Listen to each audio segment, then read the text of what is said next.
তিনি বলছেন, ইয়া রাসূলুল্লাহ সাল্লাল্লাহু আলাইহি ওয়াসাল্লাম, হে আল্লাহর রাসূল সাল্লাল্লাহু আলাইহি ওয়াসাল্লাম, এমন একটা কাজের কথা বলেন বা এমন একটা আমলের কথা বলেন আমাকে এই আমলটা জান্নাতে প্রবেশ করাবে এবং আমাকে জাহান্নামের আযাব থেকে বা জাহান্নাম থেকে বাঁচাবে।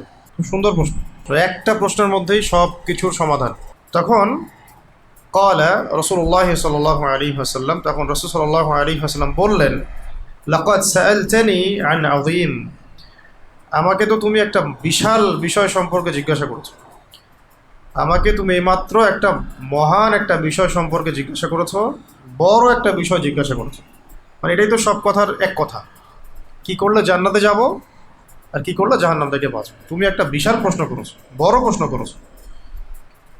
তখন তিনি এটাও বললেন, নবী সাল্লাল্লাহু আলাইহি ওয়াসাল্লাম, যে ওয়াইন্নাহু লায়াসীরুন, এবং নিশ্চয়ই এই কাজটা সহজ। যে প্রশ্ন তুমি করেছো এর উত্তরটা সহজ, কাজটা সহজ। আলা মান ইয়াসসারাহুল্লাহু আলাইহি, তার প্রতি সহজ হবে যার উপরে আল্লাহ পাক সহজ করে দিবেন। নিশ্চয়ই তুমি একটা বড় বিষয় সম্পর্কে জিজ্ঞাসা করেছো এবং নিশ্চয়ই এই কাজটা সহজ, যার জন্যে আল্লাহ কাজটা সহজ করবেন তার জন্য সহজ, অন্য কারোর জন্য সহজ না। কাজটা কি? কাজটা এখন নবী সাল্লাল্লাহু আলাইহি ওয়াসাল্লাম বলছেন যে তা'বুদুল্লাহ ওয়া লা তুশরিকু বিহি শাইআ, তুমি এক আল্লাহর ইবাদত করবে এবং তার সাথে কাউকে শরীক করতে পারবে। তুমি একমাত্র আল্লাহ রাব্বুল আলামিনের ইবাদত করবে এবং তার সাথে কাউকে শরীক করতে পারবে না, বিন্দু মাত্র শরীক করতে পারবে না। ওয়া লা তুশরিকু বিহি শাইআ মানে কোনো কিছুর সাথেই তাকে যাররা পরিমাণও শরীক করতে পারবে না। এর আগের দার্সটা দেখলে হয়তো আপনারা বুঝতে পারবেন। ওই দার্সে শিরক সম্পর্কেও কথা ছিল যে তুমি কোনো অবস্থাতেই শিরক করবে না। হ্যাঁ, লা তুশরিক বিল্লাহি শাইআ, কোনো অবস্থাতেই মুআজ তুমি শিরক করবে না। ওয়া ইন কুতিলতা ওয়া হুররিকতা, যদিও তোমাকে হত্যা করা হয় বা জ্বালিয়ে দেওয়া হয় আগুন। ওই দার্সের মধ্যে শিরকের কিছু বিস্তারিত কথা ছিল, আজকে ওটা রিপিট করছি না। আপাতত জেনে রাখলেন যে কোনো অবস্থাতেই তুমি আল্লাহর সাথে শিরক করতে পারবে না। এটা হলো প্রথম কাজ। দুই হচ্ছে ওয়া তুকিমাস সালাহ, এবং তোমাকে নামাজ কায়েম করতে হবে। যে প্রশ্ন তুমি করেছো, কি করলে জান্নাতে যাব আর জাহান্নাম থেকে বাঁচবো, এক নাম্বার আল্লাহর সাথে শিরক করতে পারবে এবং আল্লাহরই ইবাদত করতে হবে, অন্য কারো ইবাদত করা যাবে না। দুই হলো ওয়া তুকিমাস সালাহ, এবং নামাজ কায়েম করতে হবে। নামাজ কায়েম মানে কি? 5 ওয়াক্ত নামাজ যেটা আমাদের উপরে ফরজ, এটা অবশ্যই আদায় করতে হবে, কোনো অবস্থাতেই এটাকে ছেড়ে দেওয়া যাবে না। কাজা হলেও কাজা করতে হবে, কাজা হয়ে যেতে পারে মানুষের, কাজা করতে হবে। ঘুমিয়ে থাকতে পারে, ঘুম থেকে উঠলে পড়তে হবে, ভুলে যেতে পারে, মনে পড়লে পড়তে হবে, কিন্তু কোনো অবস্থাতেই পুরুষ মানুষের নামাজ মাফ নাই।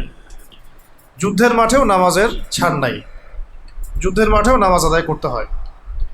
ঠিক আছে, এটা হলো নামাজ পড়া। এবং কায়েম অর্থ হচ্ছে আমার অধীনস্থদের মধ্যে এটাকে প্রতিষ্ঠা করা। আমি, আমার পরিবার, আমার স্টাফ, বা আমাকে যদি আল্লাহ পাক আরও বড় দায়িত্ব দেন তাহলে ওই পর্যায়েও নামাজটাকে প্রতিষ্ঠা করার চেষ্টা করা, বা তুকিমাস সালাহ। তারপরে হলো বা তুতিয়া যাকা, এবং নেশাব পরিমাণ সম্পদ হলেই তোমাকে জাকাত দিতে হবে। 4 নাম্বার ও তাসুম রমাদান, এবং রমাদান মাসে তোমাকে সওম রাখতে হবে, রমাদান মাসে তোমাকে রোজা রাখতে হবে। আচ্ছা, তারপরে 5 নাম্বার হচ্ছে ওয়া তাহুজ্জাল বাইত, এবং সামর্থ্য হলে আল্লাহর ঘরে হজ করতে হবে। সামর্থ্য বলতে সেখানে যাওয়া আসা, পরিবারের ভরণ পোষণ, সব কিছুর সামর্থ্য এবং শারীরিক মানসিক সামর্থ্য, এগুলো যদি থাকে তাহলে তার উপরে হজ ফরজ হয়ে গেছে। তো এই 5টা হলো কি তাহলে? জান্নাতে যাওয়ার মাধ্যম, জাহান্নাম থেকে বাঁচার মাধ্যম। এতটুকু বলার পরে নবী সাল্লাল্লাহু আলাইহি ওয়াসাল্লাম নিজে থেকেই বললেন সুম্মা ক্বাল, তিনি এরপরে আরও বললেন যে আলা আদুল্লুক, আমি কি তোমাকে জানাই দিব না? আলা আবওয়াবিল খাইর, কল্যাণের দরজাগুলো সম্পর্কে কি আমি তোমাকে জানিয়ে দিব না? এগুলো তো ফরজ ছিল, যেগুলো এখন বলা হলো এগুলো কি ছিল? সব ফরজ। এরপরে নবী সাল্লাল্লাহু আলাইহি ওয়াসাল্লাম অতিরিক্ত বলছেন যে আমি কি তোমাকে কল্যাণের দরজাগুলো সম্পর্কে খবর দিব না? তো সাহাবী বললেন, অবশ্যই ইয়া রাসূলুল্লাহ সাল্লাল্লাহু আলাইহি ওয়াসাল্লাম। তখন নবীজি নিজে থেকে বলছেন যে আস-সাওমু জুন্নাতুন, সাওম মানে কি? রোজা। রোজা হচ্ছে ঢাল স্বরূপ, ঢাল মানে জাহান্নামের আগুন থেকে এটা ঢালের মতো কাজ করবে। মানে এখানে নফল রোজা উৎসাহিত করা হচ্ছে। যত বেশি নফল রোজা মানুষ রাখবে এটা জাহান্নাম থেকে ঢাল হয়ে যাবে, জাহান্নামের আগুন থেকে ঢাল হয়ে যাবে। নফল রোজা বলতে কি, সপ্তাহে সোমবার রোজা, বৃহস্পতিবারের রোজা, মাসের অনেকে 3 দিন আইএমএ 20 মানে কি, চাঁদের 13, 14, 15, সূর্যের না, চাঁদের 13, 14, 15, এটা আইএমএ 20-এর রোজা। এছাড়া আমরা কি আরাফার রোজা রাখি, তারপরে কি মহরমের রোজা রাখি, শাবান মাসের রোজা রাখি, তো এই আর কি। তো নফল, এছাড়াও তো নফল যে কোনো রোজাই যে কোনো দিন রাখা যায়, অসুবিধার কিছু নাই। তবে কয়েকদিন আছে বছরে, এই কয়েকদিন রোজা রাখা হারাম, নিষেধ। ঈদ উল ফিতরের দিন, ঈদ উল আজহার দিন, আইয়ামে তাশরিকের 3 দিন, আইয়ামে তাশরিকের 3 দিন, মোট 5 দিন রোজা রাখা বছরে নিষেধ। এই 5 দিন আমাদেরকে আল্লাহ পাক দিয়েছেন মানে খাওয়া দাওয়া করতে, আনন্দ করতে, এই কয়দিন রোজা রাখতে নিষেধ করেছে। হাজিদের জন্য একটা দিন এক্সট্রা আছে, সেটা হলো যারা হজ করবে তাদের কয়দিন, 1 দিন। হজে যেদিন মানে এগুলো ছাড়াও হজ যেদিন হবে, আরাফার মাঠে যেদিন হাজিরা থাকবেন, ওই দিন হাজিদের জন্য রোজা রাখা নিষেধ। হাজিদের জন্য আরাফার মাঠের দিন রোজা রাখা নিষেধ। আমাদের জন্য রাখলে 1 বছরের গোনা মাফ হবে।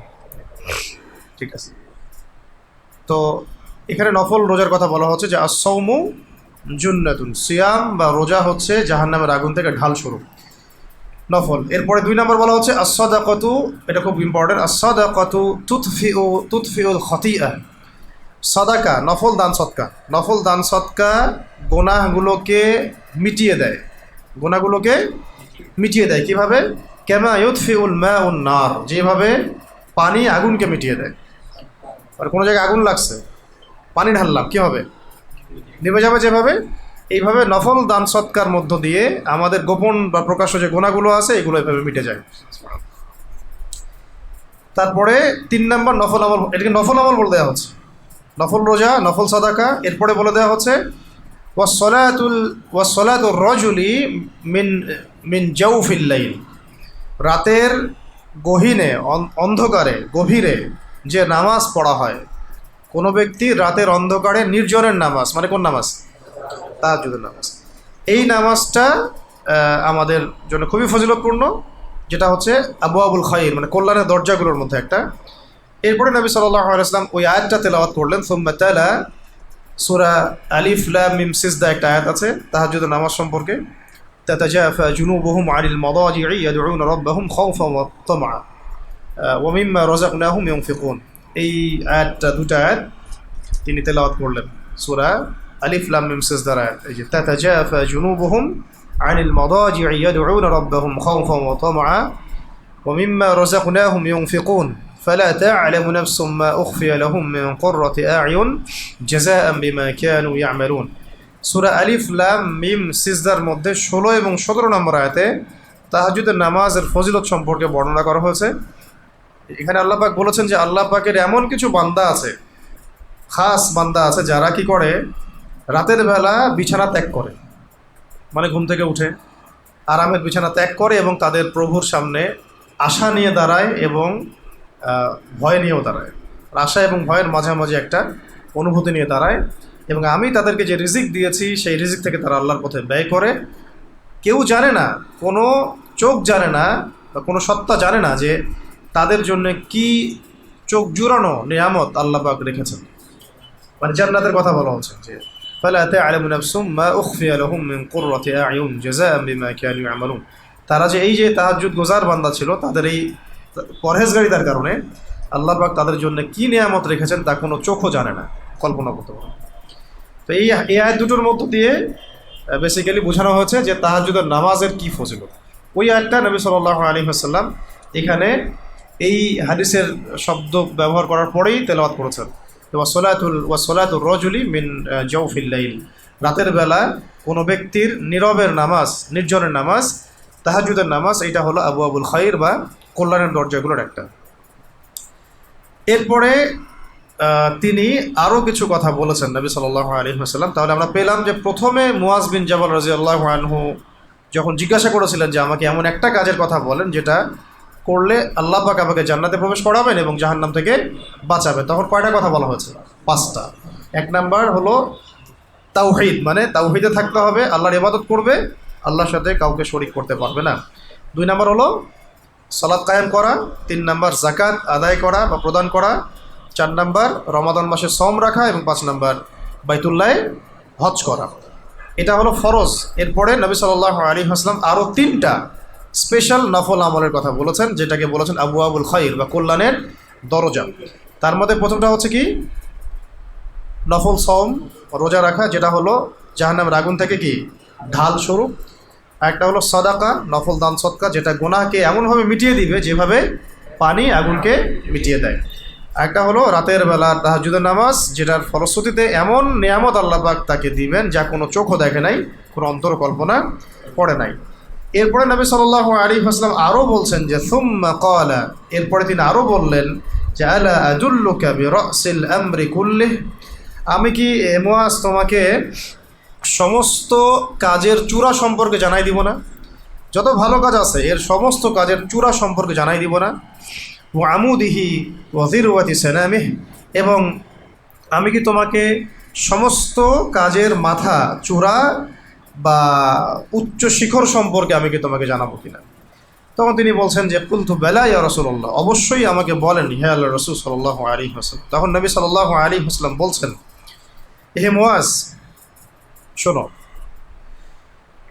রাসুল আমরিল ইসলাম, রাসুল আমরিল ইসলাম, ইসলামই হচ্ছে সমস্ত কাজের মাথা। দিন ইসলাম, দিন ইসলামের যে এই যে মানে বুনিয়াদি বিষয়গুলো, এটাই হচ্ছে সমস্ত কাজের চূড়া বা মাথা। কারণ যার ইসলাম নাই তার সাথে তো অন্য কোনো আমলের কোনো সম্পর্ক নেই। এটা হলো সমস্ত কাজের মাথা হলো ইসলাম নিজেই। আর ওয়া আমুদুহু আস-সালাহ, এবং ভিত্তি হচ্ছে সালাত।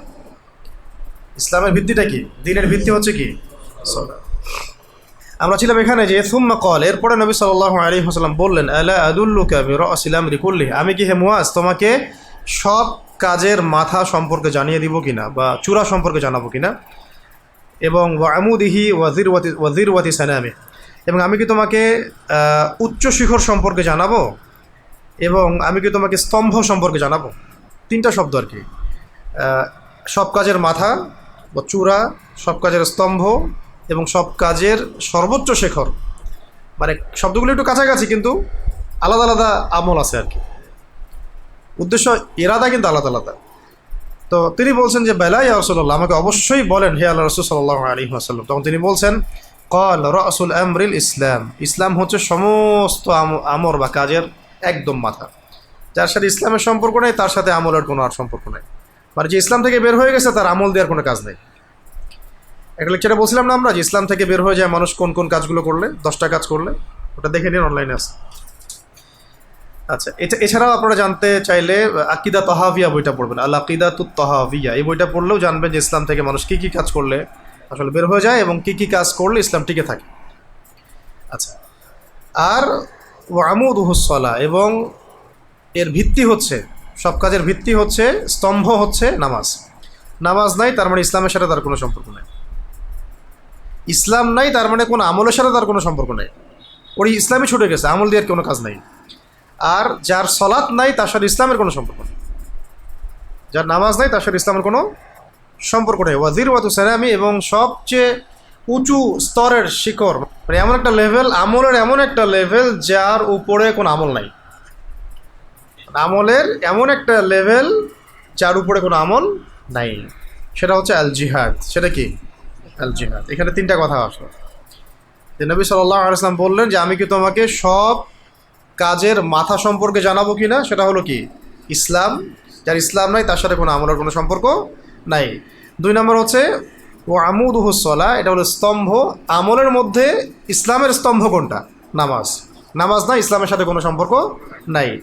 আর এই সমস্ত আমলগুলোর মধ্যে সবচেয়ে উঁচু স্তরের উচ্চ শিখর হচ্ছে আল জিহাদ।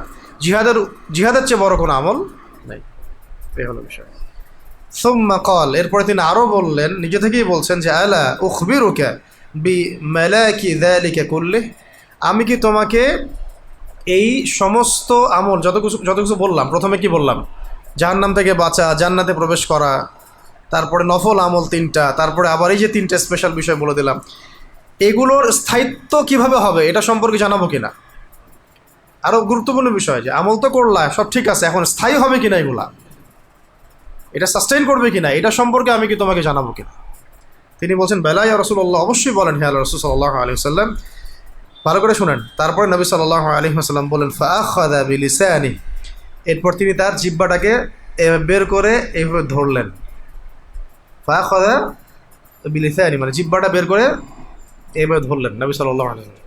ধরে বললেন যে কুফা আলাইকা হাযা, এই যে জিহ্বাটা তোমার আছে এইটাকে সংযত করো। জিহ্বাটাকে কি করো? সংযত করো। মানে এটা সব কিছুর স্থায়িত্বের আমল, এইটা সংযত না থাকলে তোমার সব আমল বরবাদ হয়ে যাবে। না জান্নাত থেকে না জান্নাতে প্রবেশ করতে পারবা, আর না জাহান্নাম থেকে বাঁচতে পারবা, আর না তাওহীদ ঠিক থাকবে, আর না ইবাদত ঠিক থাকবে, আর না শিরক থেকে বাঁচতে পারবা, আর না সলাত, আর না যাকাত, না রোজা, না হজ, না তাহাজ্জুদ, না নফল রোজা, আর নাকি নফল সদকা, তারপরে ইসলামের চূড়া জিহাদও এবং নামাজ, এগুলো স্থায়িত্বহীন হয়ে যাবে, বিলীন হয়ে যাবে যদি জিহ্বাকে কন্ট্রোল করতে না পারো, নিজের লিসানকে যদি নিয়ন্ত্রণে রাখতে না পারো। কুফা আলাইকা হাযা, জিহ্বাকে সংযত করে রাখো। জিহ্বাকে সংযত করে রাখো মানে কি, এমন কোনো কথাই বলিও না যেটা গুনাহ, যেটা বেফাস, বা যেটা ইসলাম থেকে বের করে দেয়, যেটা আমল নষ্ট করে দেয়, বা যেটা তোমার সব আমলকে মিটায় ফেলে। জিহ্বা দ্বারা অলওয়েজ আল্লাহ পাকের জিকির, তাসবিহ, তাহলিল, কোরআন তেলাওয়াত, ভালো কাজ, ভালো কথা, ভালোতে ব্যবহার, জিহ্বাকে ভালোতে ব্যবহার করো। কুফ আলাইকা হাযা, তোমার লিসান বা জিহ্বাকে সংযত করো। তখন তিনি জিজ্ঞাসা করছেন মুআয বিন জাবাল রাদিয়াল্লাহু আনহু, এতগুলো আমল যদি আমি করি, এরপরে জিহ্বাকে সংযত না করার কারণে, ইয়া রাসূলুল্লাহ, জিহ্বাকে সংযত না করার কারণেও কি আমাদেরকে জবাবদিহি করতে হবে? তিনি প্রশ্ন করছেন। কে প্রশ্ন করছেন? ইয়া রাসূলুল্লাহ, ওয়া ইন্না লামুআখিযুন বিমা নাতাকাল্লামু বিহি, আমরা যে বিষয়ে কথা বলি, কথাবার্তা বলি যে বিষয়গুলো নিয়ে, এইগুলোর বিষয়েও কি আমাদেরকে জিজ্ঞাসাবাদ করা হবে? মানে এটা তো একটু মানে অবাক হয়ে প্রশ্ন করার। তখন তিনি বলছেন, নবী সাল্লাল্লাহু আলাইহি ওয়াসাল্লাম, সাকিলাতকা উম্মুকা ইয়া মুআয, এই সাকিলাতকা উম্মুকা শব্দটা ব্যবহার করা হয় একটু মানে আরে কি বলো তুমি, এরকম একটা অর্থ। তুমি বলো কি, এরকম একটা বিস্ময় প্রকাশ করার অর্থ। সাকিলাতকা উম্মুকা, তোমার আম্মা তোমাকে হারায় ফেলুক। তখন তিনি উত্তর দিচ্ছেন যে ওয়াহাল ইয়াকুব্বুন নাস, শুনেন, ওয়াহাল ইয়াকুব্বুন নাস ফিন নার আলা উজুহিহিম আও আলা মানাখিরিহিম ইল্লা হাসাইদু আলসিনাতিহিম। তিনি বলছেন যে মানুষকে উপর করে জাহান্নামে নিক্ষেপ করবে, এর জন্য সবচেয়ে উপযুক্ত এই জিহ্বা ছাড়ার কি আছে? বুঝতে পারতেছি যে মানুষকে যে উল্টা করে চেহারার ভরে নাকের উপর ভর করে যে জাহান্নামে নিক্ষেপ করা হবে, এইটা তো শুধু তার অসংযত কথাবার্তার কারণেই হবে। যে মানুষকে যে উপর করে নাকের ভরে জাহান্নামে নিক্ষেপ করা হবে, এটার কারণ হিসেবে অসংযত কথাবার্তার চাইতে অন্য কোনো মাধ্যম আছে নাকি? ব্যাপারটা এরকম আর। তার মানে বুঝলাম যে আজকের হাদিসে যতগুলো বিষয় আলোচনা করা হলো, তার মধ্যে সবচেয়ে ইম্পর্টেন্ট কোনটা? এই আমলগুলোর স্থায়িত্ব। তো স্থায়িত্ব আসবে শুধুমাত্র আমাদের লিসানের বা জবানের সংযত আচরণের ফলে, অন্য কোনো। সংযত আচরণ বলতে আমরা চেষ্টা করব যে কারো গীবত না করার, কাউকে মিথ্যা অপবাদ না দেওয়ার, বেফাস কথাবার্তা না বলার, অহেতুক কোনো কথা না বলার, অহেতুক কোনো কাজ না করার, এবং জিহ্বা দিয়ে অলওয়েজ আল্লাহ পাকে জিকির করার, তেলাওয়াত করার, ভালো কথা বলার, সৎ কাজে আদেশ করার, হ্যাঁ, আল্লাহ পাকের দিকে মানুষকে ডাকার। এইগুলো এমন কোনো কাজ আমরা করব না জিহ্বা দিয়ে যেটা আমাদের আমলগুলোকে নষ্ট করে ফেলবে। যেই কাজটা আমরা আসলে বেশি করি, আমি আপনি সবাই করি। আল্লাহ পাক আমরা সবাইকে এখান থেকে, এই বিশাল একটা ব্যাপার থেকে বেঁচে থাকার তৌফিক দান করুন। আজকে এই হাদিসটার উপরে থাক, ইনশাআল্লাহ আমরা পরের দার্সে আরেকটা বড় হাদিস নিয়ে কথা বলবো ইনশাআল্লাহ। তো শেষ করার আগে আমরা হাদিসটাকে আরেকবার রিভিউ করে দিচ্ছি। তো আজকে আমরা যে হাদিসটা নিয়ে আলোচনা করলাম সেটা রাভিকে, রাভি মানে কি? হ্যাঁ, যে হাদিস বর্ণনা করেন তিনি বলছেন যে কুলতু, আমি বললাম। কে বলছেন? মুআয বিন জাবাল রাদিয়াল্লাহু আনহু। তিনি বলছেন আমি বললাম, ইয়া রাসূলুল্লাহ সাল্লাল্লাহু আলাইহি ওয়াসাল্লাম, আখবিরনি বিআমালিন ইউদখিলানি আল জান্নাহ, আমাকে এমন একটা আমলের কথা বলে দেন যে আমলটা করলে আমি জান্নাতে প্রবেশ করতে পারবো, ওয়া ইউবাঈদুনি আনিন নার, এবং এই আমলটা আমাকে জাহান্নাম থেকে বাঁচাবে বা দূরে রাখবে। কল, এবার নবী সাল্লাল্লাহু আলাইহি ওয়াসাল্লাম বলে, লাকাদ সাআলতানি আন আমরিন আযীম, তুমি আমাকে একটা বিশাল আমর বা কাজের কথা বলেছ, ওয়াইন্নাহু লায়াসিরুন, এটা অবশ্যই সহজ, আলা মান ইয়াসসারা আল্লাহু আলাইহি, যার উপরে আল্লাহ পাক সহজ করবেন এটা তার জন্যই সহজ। আসলে কিন্তু সহজ না, কিন্তু যার উপরে আল্লাহ পাক সহজ করবেন তার জন্য সহজ। এক নম্বর হলো তা'বুদুল্লাহ, তুমি আল্লাহ পাকের ইবাদত করবা, ওয়ালা তুশরিকু বিহি শাইআ, এবং তার সাথে কাউকে বিন্দুমাত্র শরিক করবে না। অন্য হাদিসে ছিল কি, ওয়াইন কুতিলতা ওয়া হুররিকতা, যদি তোমাকে জ্বালিয়ে দেওয়া হয় বা তোমাকে পুড়িয়ে ফেলা হয়, মেরে ফেলা হয়, তবুও তুমি আল্লাহর সাথে কাউকে শরিক করবে না। 2 ওয়া তুকিমাস সালাহ, এবং তুমি 5 ওয়াক্ত নামাজ যথাযথভাবে কায়েম করবা, আদায় করবা, জামাতের সাথে আদায় করবা এবং নামাজটাকে কায়েমের চেষ্টা করবা, তুকিমাস সালাহ। 3 হচ্ছে ওয়া তুতিয়া যাকাত, নিসাব পরিমাণ সম্পদ হলেই যাকাত তুমি আদায় করবে। 4 নম্বর ওয়া তাসুমা রমাদান, রমাদান মাসে তুমি সওম রাখবে। 5 নম্বর ওয়া তাহুজ্জাল বাইতা, অন্য হাদিসে আছে ইন ইসতাতা'তা ইলাইহি সাবিলা, সামর্থ্য হলেই তুমি বাইতুল্লাহ শরীফে হজ করতে যাবে। আচ্ছা, এটা হলো কয়টা? 5টা। এই 5টা কি ফরজ না ওয়াজিব না সুন্নাত না মুস্তাহাব? ফরজ। আচ্ছা, এই 5টা হলো ফরজ কাজ, যেটা করলে আমরা জাহান্নাম থেকে বাঁচতে পারবো ইনশাআল্লাহ এবং জান্নাতে প্রবেশ করতে পারবো ইনশাআল্লাহ তাআলা। এরপরে তিনি নিজে থেকে আরও বললেন, সুম্মা ক্বাল, এরপর তিনি আরও বললেন যে আলা আদুল্লুকা আলা আবওয়াবিল খাইর, আমি কি তোমাকে কল্যাণের দরজাগুলো সম্পর্কে জানিয়ে দিব না? এগুলো নওয়াফেল, আমি কি তোমাকে কল্যাণের দরজাগুলো সম্পর্কে জানিয়ে দিব না? তখন তিনি বলেন, বেলা ইয়া রাসূলুল্লাহ, আমাকে অবশ্যই জানিয়ে দেন ইয়া রাসূলুল্লাহ সাল্লাল্লাহু আলাইহি ওয়াসাল্লাম।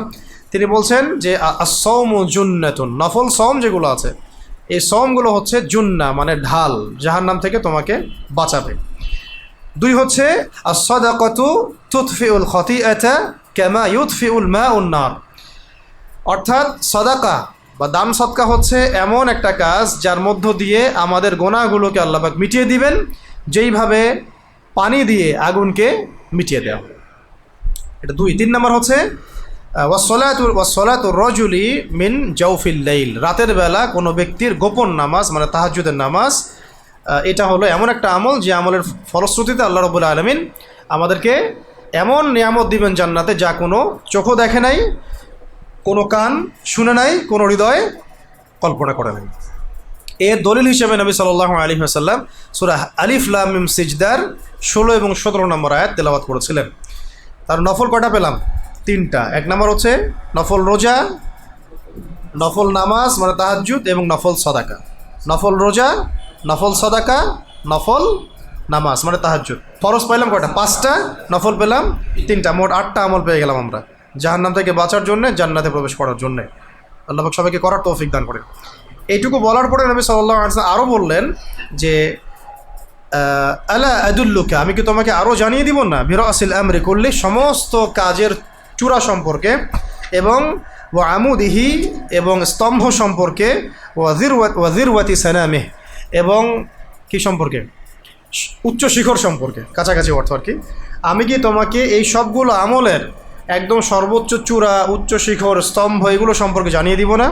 তিনি বলেন যে বেলা ইয়া রাসূলুল্লাহ, আমাকে অবশ্যই জানিয়ে দেন হে আল্লাহ রাসূল সাল্লাল্লাহু আলাইহি ওয়াসাল্লাম। তখন তিনি বলছেন যে রাসুল আমরিল ইসলাম, ইসলাম হচ্ছে সমস্ত কাজের চূড়া, মানে যার ইসলাম নাই তার কোনো আমলই নাই, যার ইসলাম নাই তার কোনো আমল নাই।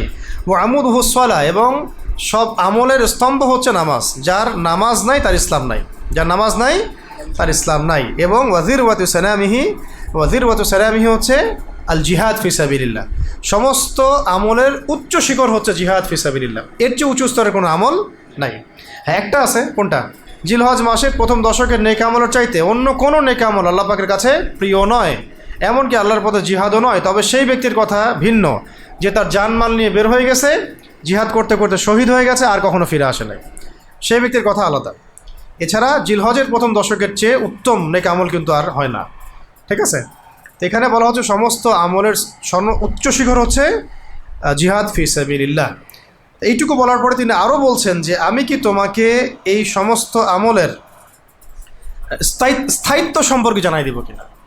আরবিটা হচ্ছে আলা উখবিরুকা বিমালাকি যালিকা কুল্লি, আমি কি তোমাকে এই সমস্ত আমলের একদম স্থায়িত্ব সম্পর্কে জানাই দিব কিনা?